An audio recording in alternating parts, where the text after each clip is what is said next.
നാട്ടുവിശേഷങ്ങൾ എന്ന യൂട്യൂബ് ചാനലിലേക്ക് എല്ലാ മാന്യപ്രേക്ഷകർക്കും സ്വാഗതം.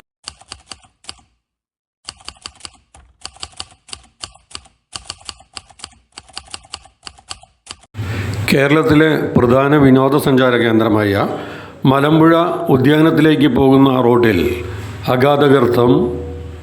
ഈ റോഡിലെ പച്ചപ്പുല്ലുകൾ മൂടിക്കെടുക്കുന്നതിനാൽ ഈ ഗർത്തം കാണാതെ വാഹനങ്ങളോ കാൽനട യാത്രക്കാരോ ഇതിൽ വീഴാൻ സാധ്യതയുണ്ടെന്ന് പരിസരവാസികൾ പറഞ്ഞു.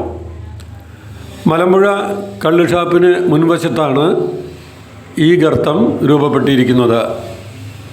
അവിടെ നിന്നും പാടത്തു നിന്നും ഒലിച്ചു വരുന്ന തോട് ഇതിനടിയിലൂടെയാണ് വെള്ളം ഒഴുകിപ്പോകുന്നത്. സ്ലാബ് പൊട്ടി അവിടെ കുഴി രൂപാന്തരപ്പെട്ടിരിക്കുകയാണ്. സൈഡ് കൊടുക്കുകയോ മറ്റോ ചെയ്താൽ ഈ കുഴിയിൽപ്പെട്ട് അപകടം ഉറപ്പാണെന്നും പരിസരവാസികൾ പറഞ്ഞു. പുല്ല് മൂടിക്കെടുക്കുന്നതിനാൽ ഈ കുഴി കാണില്ലെന്നും ഇത് അപകടം വരുത്തിവെക്കുമെന്നും പരിസരവാസികൾ ആരോപിച്ചു.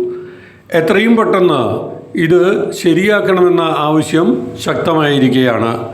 സ്ലാബിട്ട് മൂടി വളരെ അപകടരഹിതമായ രീതിയിലായിരിക്കണം ഈ റോഡ് പുനർനിർമ്മാണം നടത്തേണ്ടതെന്നും നാട്ടുകാരും വിനോദസഞ്ചാരികളും ആവശ്യപ്പെട്ടു. അപകടം വന്നതിന് ശേഷം പറഞ്ഞിട്ട് കാര്യമില്ലല്ലോ എന്നാണ് വിനോദസഞ്ചാരികളും നാട്ടുകാരും ചോദിക്കുന്നത്.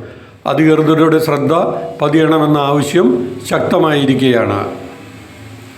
മഴക്കാലമായതിനാൽ ഒരുപക്ഷെ വെള്ളം നിറഞ്ഞാൽ പോലും ഈ കുഴി കാണുകയില്ല. ചെറിയ കുഴിയാണെന്ന് ധരിച്ച് വെള്ളം കണ്ടു കഴിഞ്ഞാൽ ഈ കുഴിയിലൂടെ എടുത്താൽ അപകടം ഉറപ്പാണെന്ന് പറയുന്നു.